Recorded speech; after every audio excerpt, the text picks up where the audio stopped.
Broadcasting from New York City to the world, it's the G-Man Interviews.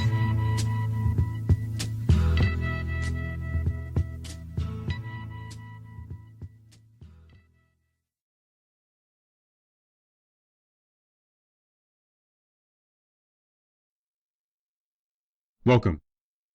My special guest is Ms. Monica Arroyo-Horne. The Brooklyn resident was raised in a single-family home in Jamaica, New York with her mother, Naomi Davis. She spent most of her teenage years there and attended Bayside High School. Her passion for the legal field led to a position with the New York City Law Department.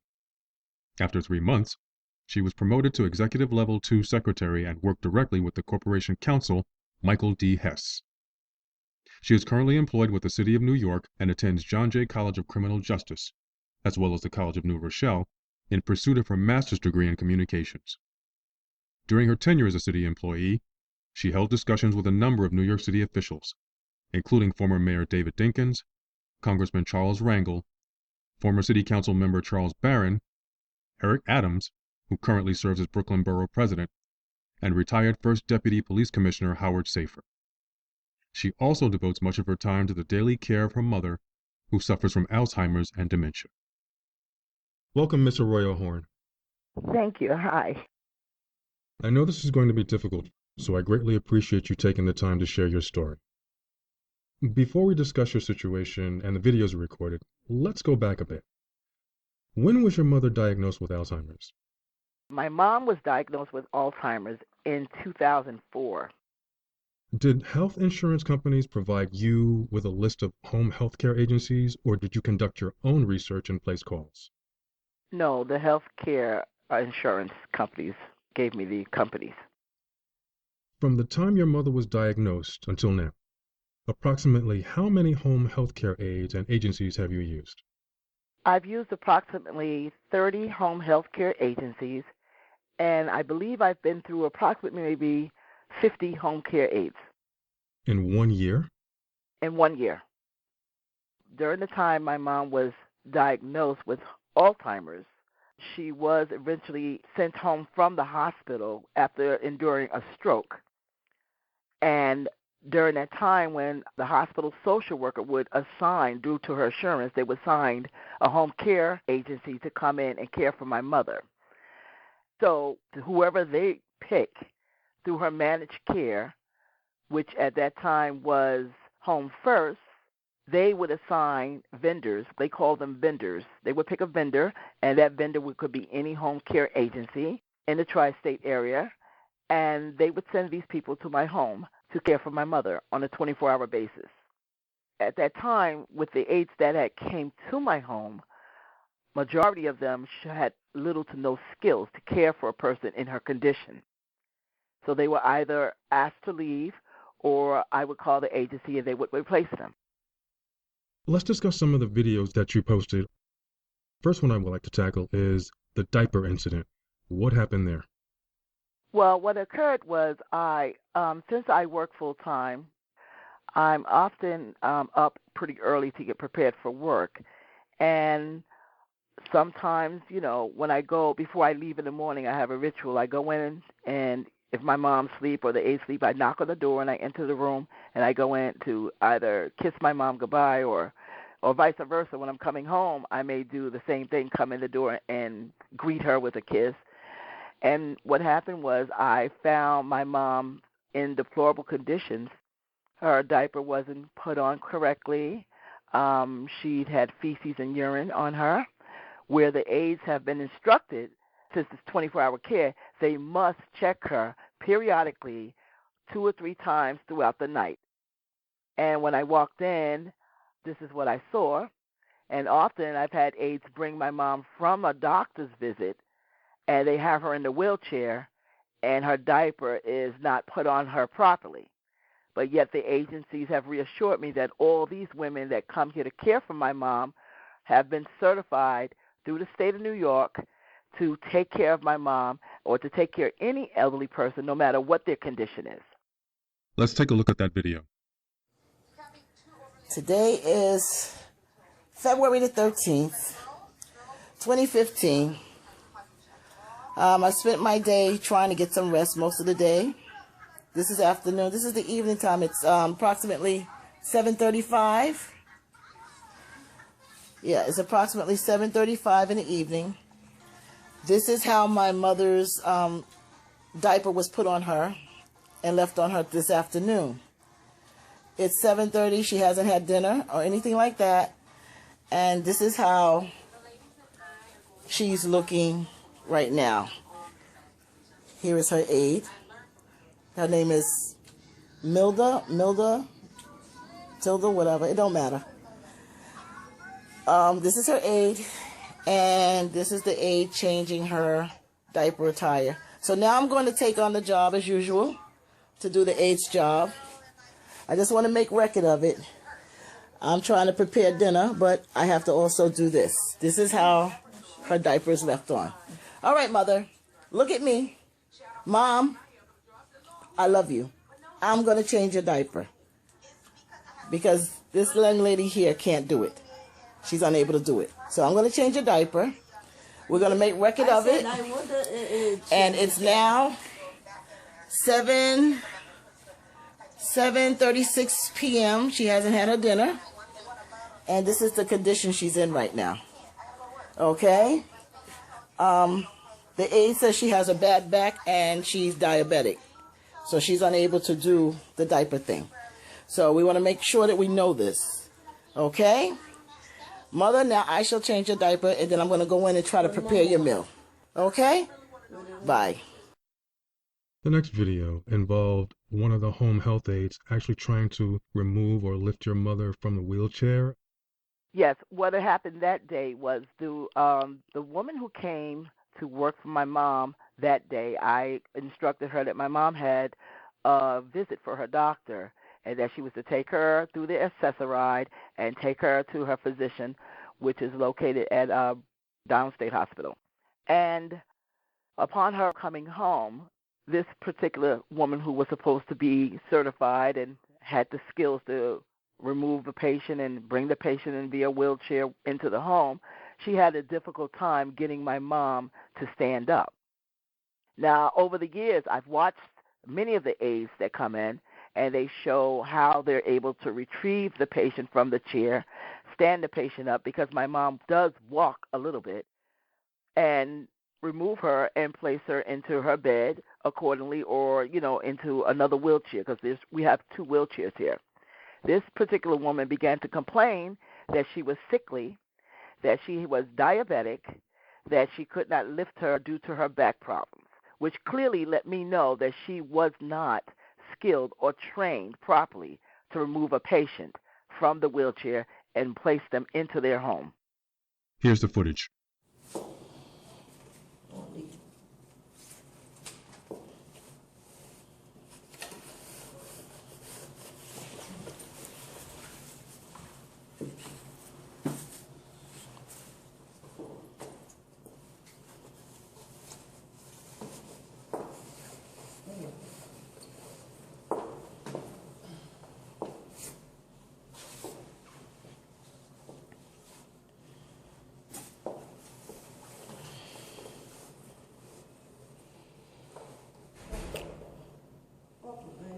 Naomi, try, stand up, oh God, stand up, Miss Naomi, oh my God,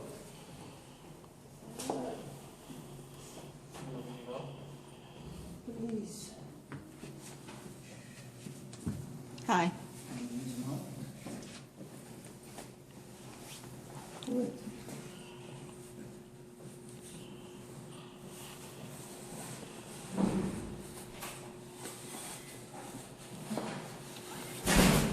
Stand up. Try. Stand up. I cannot myself. I cannot because my stomach. I cannot myself.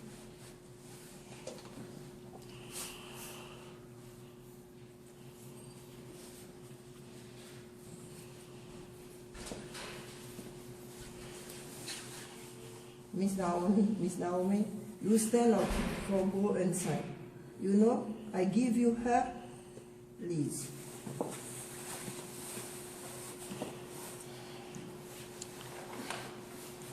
Let's go. I cannot myself because she cannot. I cannot myself. She's gonna fall on the floor. On the floor. Excuse me? I don't speak French. Speak English. No, I don't put in the floor. Why? She is going to fall because she's on the edge of the chair. She's sleeping on the chair. Oh my God. Because I don't have a stand-up lady myself. Miss Naomi, please. Please stand up. She's talking to a patient that has Alzheimer's and that's incognate. And she has dementia. Oh my She God. don't understand what you're saying. Okay, I understand. I'm going. You tell me which side. The damn shit, you side the damn shit, I'm going. All right, call the agency. You can call the agency. No, I don't call agency now. Oh, I'll call for you. I'll call for you. You want me to Okay, call I'm them? going. You calling them? What you say? Are you going to call the agency? Yes, I call agency because I have diabetes also because I cannot myself stand up lady myself. I cannot. So why you take the job? I know. Why you take the job? I'm going because I have weight. Okay. And finally, there were 2 videos that show the aides repositioning a camera that you placed in the home. What happened there? Over the course of the years, I've been a victim of a lot of stealing going on in my house. And what I did was I first considered getting cameras, not because I thought that anyone was stealing in the beginning. I first decided to get cameras because I was in fear that my mom was being neglected. After coming home and finding her in the condition that I found her in, I said, let me invest in the cameras and place them in the house just so I can watch and see that these women are doing their jobs. Okay, and I'm sorry, just to be clear, the home health aides were the only ones that had access, correct? That's correct. Only one, I've always instructed aides when they come here that they're not to let anyone in the house for any reason. If I have a delivery coming from my mom, whether it be her adult diapers or whatever it may be, I will notify them ahead of time and let them know that someone's coming in to drop off something. So primarily right now, the only ones that's in this house at all times is my mom, myself, and the aide. So with that being said, I place a few cameras around the house, and it's been twice so far. This last most recent incident that happened on December I believe it was on the 17th. I had a young woman here who came in. She only worked for 2 days here, and she came in with the skills to care for my mom, and I was satisfied with that. She was overly friendly, and she showed no signs of being a type of person that I could not trust for a few hours while I was at work. So on this particular day, I came home, and this young lady was walking my mom from the kitchen area and bringing my mom to her room. And I had just came home. I dropped my purse on the chair in the living room. I threw my coat across my sofa, and I went to meet them in my mom's room. And then while I was in the room doing my normal, kissing my mom and saying, how was your day, and just talking to her because she doesn't always know me. And that's the most difficult thing when your parents don't know you. So I make sure I spend an extra few moments just to, greeting her. While I was doing that, I had no idea that this young lady had already left the room, went into the kitchen. She turned my camera around to face the wall, and I could hear a sound in the footage. I could hear a sound of a zipper unzipping. And I did not know it right away. It's when she left that I kept looking at the footage over and over, and I said to myself, what is she unzipping? And there's nothing in my living room that has a zipper. And then when I viewed the camera and I viewed the footage a little longer, I noticed that my purse was on the orange chair. And that's the only thing that has a zipper. And that's when I realized that the reason she turned that camera around, because if you notice in the video, she looks at the camera And then she looks over to see that my purse is still there.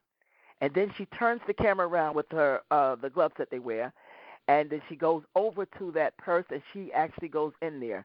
Now, what I think she was looking for was, of course, my wallet and perhaps credit cards. But I never keep those things. I walk with that on me all the time. So after she did that, she realized that I'm still in the house. She did it so quickly, and because she wasn't sure, I could have walked on her at any time. So she turned the camera back around after a few minutes, and then she came back and joined my mom and I in my mom's bedroom. But I did call her agency. I called them this morning and reported it to them. I also had a nurse that was here to check my mom that day before, and she had given me her cell number, and I made sure she got a copy of that footage via her text. Here's the video. How good does that smell, huh? Delicious.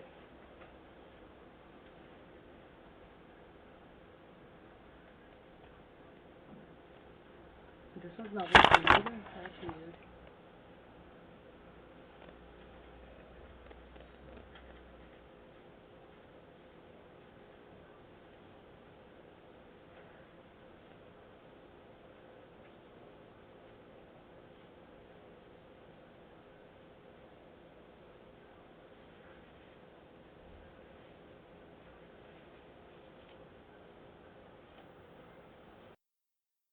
Now, you filed a number of complaints with the agencies and had meetings with management. What explanation did they offer for sending home health aides that were ill, not capable of lifting your mother when necessary, or didn't speak or understand English?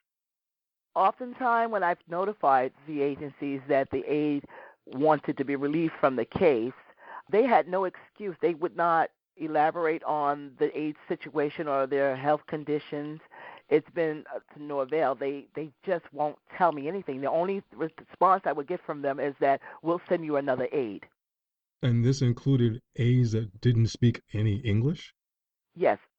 Over the last few months, I had an agency send 2 Russian women to my house that spoke no English at all.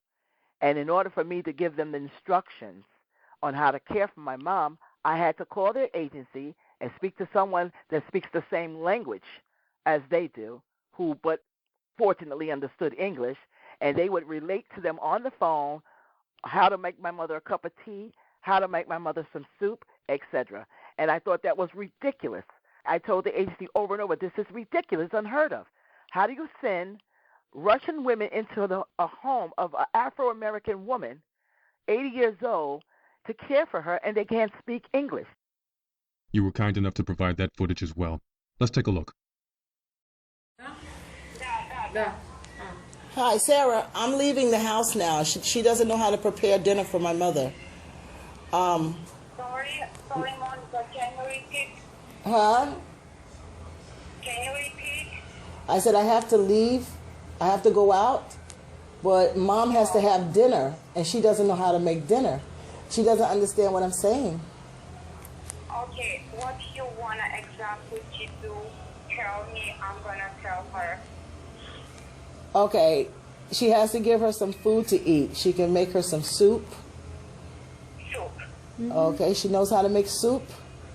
Yes, sure. Okay, so pretty much she doesn't understand English, Sarah, so I have to call you so you could tell her what I'm saying. Is that correct? Yes, but tell me because maybe my phone, I have another emergency. Okay. What exactly? So you want to see make the soup for your mom? What time she need to eat it? She needs to have the soup now. Her dinner time is at 6 o'clock.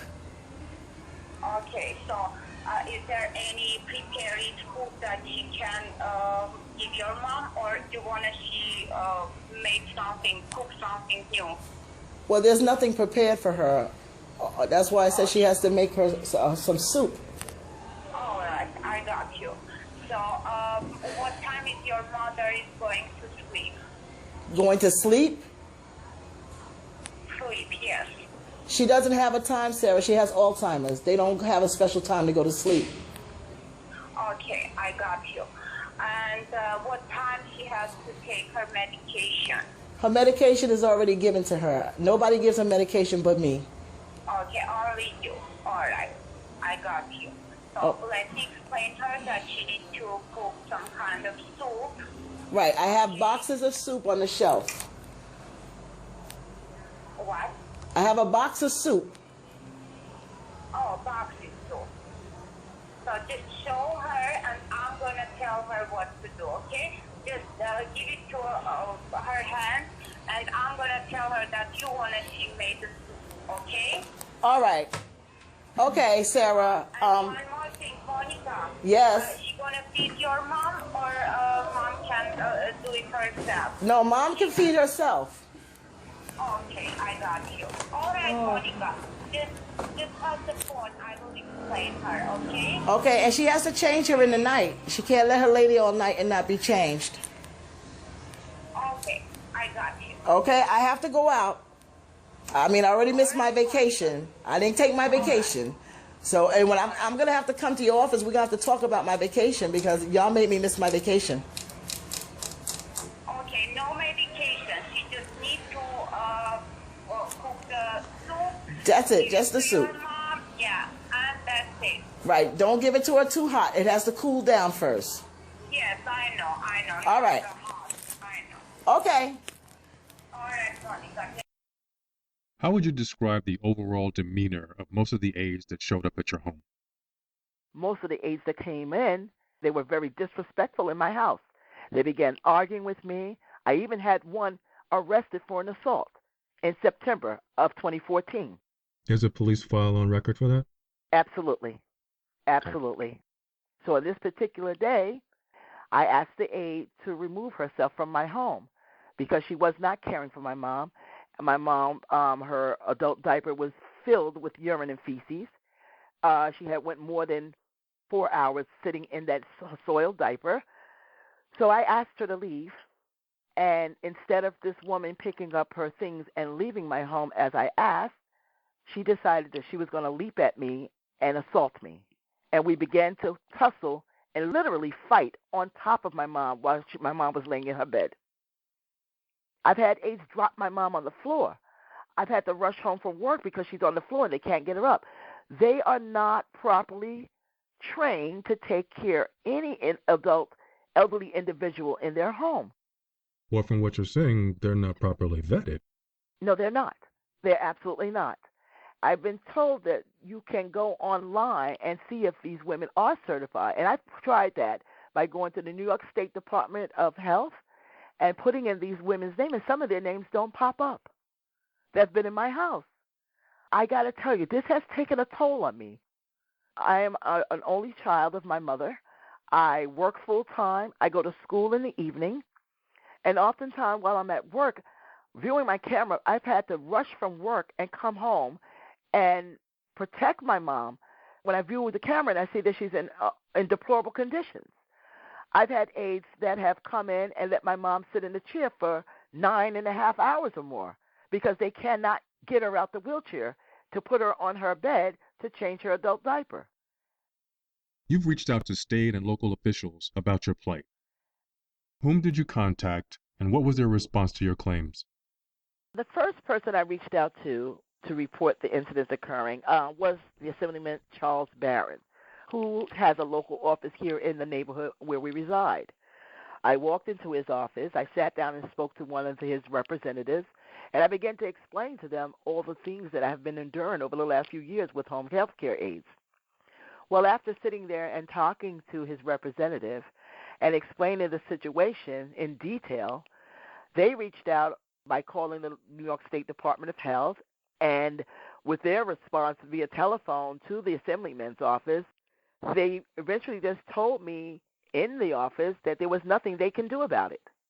I began begging. I said, please, I said, there has to be something that we can do. There has to be some way that these women can be more monitored. I said, I can't do this all alone. So nothing ever happened. Nothing happened at all. They just told me there was nothing they can do about it.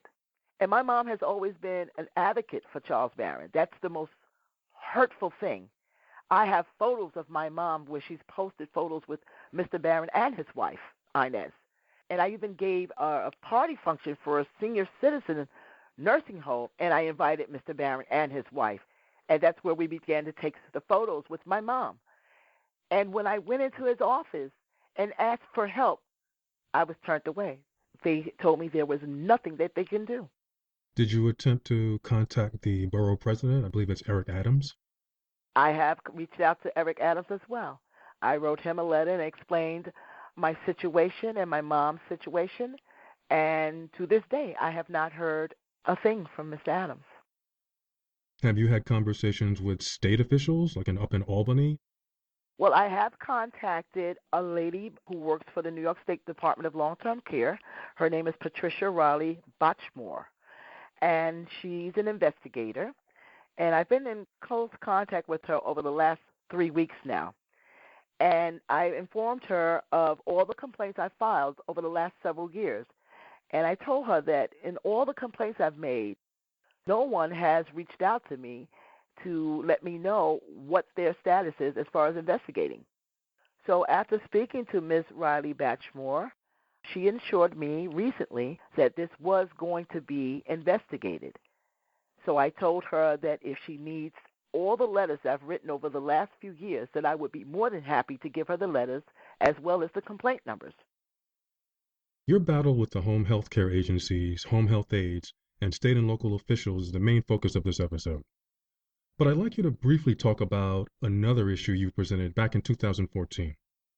In July of that year, you were interviewed by the Wall Street Journal's Market Watch and discussed how families of those afflicted with Alzheimer's and/or dementia are fighting New York State officials over student loan payments. Could you provide an overview of what you stated in that interview? In that interview, I discussed the fact that my mom, who apparently had taken out a loan several years ago, back in the 1980s, I believe. She had taken out a student loan, and due to that student loan not being repaid completely, there was money being deducted. My mom lives on a fixed income, and her fixed income is with Social Security Administration. And since this loan was so long ago, what I noticed was there was money being deducted, an enormous amount of money was being deducted from her check for that student loan. So when I began to look further into it, I began to contact some of the loan agencies that were coming after her. And when doing so, they were not willing to give me any information regarding the loan, even after I told them that she had severe Alzheimer's. Well, they then asked me to provide proof that she had Alzheimer's and that I had permission to discuss my mother's account with them. So I obliged them, and I sent them a proxy, her health care proxy, and a proxy over all her finances, as well as copies of the deductions they were taking. Well, after talking to one loan agency, I realized that they had already taken close to $9,000 from her, which immediately made me think that now I must go and get an attorney for my mom because I do not have the legal knowledge to fight them alone. So I went to the Legal Aid Society. They took the case and yet have not resolved this matter as yet. It has been close to 4 years now. They were contacted by someone from the Wall Street Market who asked to interview my mom and I, and she came over to the nursing facility where my mom was staying at the time, which was the Spring Creek Nursing Facility here in Brooklyn, East New York, Brooklyn. And she did an in-depth investigation and discussed how the money was being taken from my mom's account without her knowledge because she can't be aware of it because she has Alzheimer's. When we discussed it further, I began to explain to her that I thought it was abusive for someone to take someone who's on a fixed income money out of their account for a loan that they clearly don't have any knowledge of. And as a result of that, she did a story on us, and I got a few phone calls and I got some emails regarding the issue because it was posted, and some were not so good and some were positive. But at the end of the day, my mom has had a legal aid attorney handling this matter for the last 3 years now, and nothing has been done. They're still taking this money from my mom's Social Security, which is her only income. there's anyone that you'd like to publicly address in terms of what you and your mother are going through, please take this opportunity to do so. I would like to just say that when you're an only child or any child of a parent who's suffering through a difficult disease like Alzheimer's, it's hard. It's very difficult on that family member. And since I am my mom's only family member, she lost her sister in September who was in contact with us, but my mom could never talk to her on the phone because my mom has not talked on the phone since 2004. Dealing with this alone, and yet having all these state officials, some that I've voted for, some that my mom has put in office, who has remained in office for years, it's sad to know that no one is listening. Oftentimes, I've had to call the police when aides walked out and left my mom alone, strapped to a wheelchair, just walked out because they no longer want to be assigned to the case. I call the police, and when the police arrive, it's to no avail. They, too, will say there's nothing they can do. And I would explain to them, I wasn't here in the house, but I would explain to them over the speaker from the cameras in the house, she can't be left alone. She can't defend herself. The aide cannot walk out and leave a patient who's incontinent alone. You can't do that. It's illegal. The rules and regulations, according to the New York State Department of Long-Term Care, it clearly states that you cannot walk out and leave a patient in my mom's condition without an aide here to care for her. Even if the aide decides she doesn't want the case, she must still remain here until someone comes and replace her. And on 2 occasions, I've had aides walk out and leave my mom alone. And with the police here, they said they couldn't do anything about it. If I walked out of here every day and said, you know what, I'm going to go to work and I'm just going to leave her in the bed, when I get home she should be all right, I don't have to worry, I would be arrested. I would be arrested for abusing an adult, especially an adult person that has a handicap. So I'm just angry, and it hurts so much to know that I've been fighting this since 2004, and it seems like I've been fighting alone. I've written everyone that I can think to write. I even recently called the New York State Inspector General's office, and that line is, the mailbox is full. You can't leave a message. I've called Medicaid fraud, and they in return give me another number to call, and that number gives me another number to call. So I ponder in my mind, what does one do when it's just you and your mom, and you're fighting to get her what I feel she deserves, which is only to be cared for? It's hard on one person. It's hard. No one will ever know how difficult this is when there's one person taking care of your only parent. And I work full time, and I go to school at night. And still, I have to try to oversee my mother's care, and it's not easy.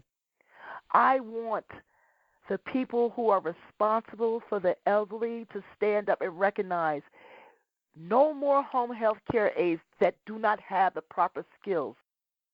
I want them to recognize that these people must be bonded. They must go through fingerprinting to find out if they have any criminal records, because I cannot afford for them to come in and rob my home anymore.